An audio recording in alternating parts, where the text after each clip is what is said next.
Now, maybe you're wondering, okay, but how do I get there when I'm losing it? Or what if well being feels like a stretch? What if most days I'm just bouncing from one stressful moment to the next? And maybe even, what is a nervous system state? So let's make this simple. Your nervous system is the communication network between your brain and your body, your spinal cord, your vagus nerve, all the signals that are coming in and all the instructions going out. It's like a command center that is always asking one core question: am I safe? And here's the part most parents don't realize. A lot of that safety scanning, it happens below the level of consciousness. You can be trying to answer an email, but part of your body is bracing for the crash from the next room where your kids are playing. You can be halfway into irritation before you even notice that you're hungry. You can hear your child's tone as they walk into the house, and suddenly your whole system tightens before you formed a single thought. Your nervous system interprets what's happening based on your past experiences. So if you grow up with criticism, yelling, punishment, your system might be quicker to detect threat, especially in the exact moments when your child is loud, defiant, upset. That doesn't mean something's broken inside you. It just means your nervous system has learned to protect you. And when your nervous system senses danger, it shifts into protection.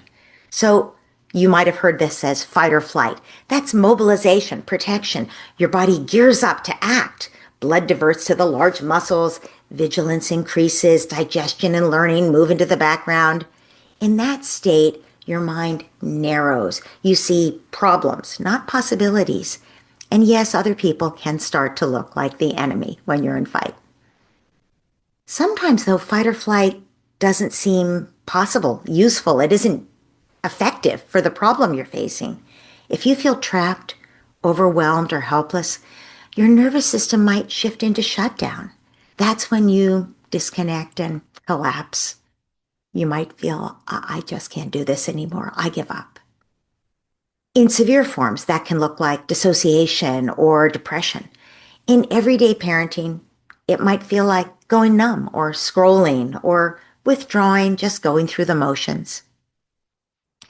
Most of us move through mild versions of these states all day long.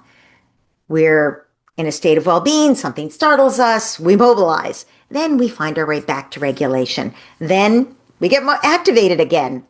So the question is, where would we like our nervous system to go? Where can we support it to go that is not a state of protection?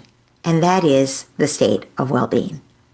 Well-being does not mean you're blissed out. For most of us, it's simply emotional equilibrium, enough steadiness to be yourself. You'll hear me talk about it as self-regulation. And that's the state where you're able to connect with your child and, in fact, connect with yourself. What nervous system state you're in matters because your nervous system state shapes what you're perceiving. It shapes how you interpret everything around you, including your child. It shapes how you speak and what you're capable of in that moment. When we're in a state of protection, we don't have access to compassion. We don't have access to curiosity or even our thinking brain. When you're mobilized, everything feels urgent. When you're shut down, everything feels too much. But when you're regulated, you have options.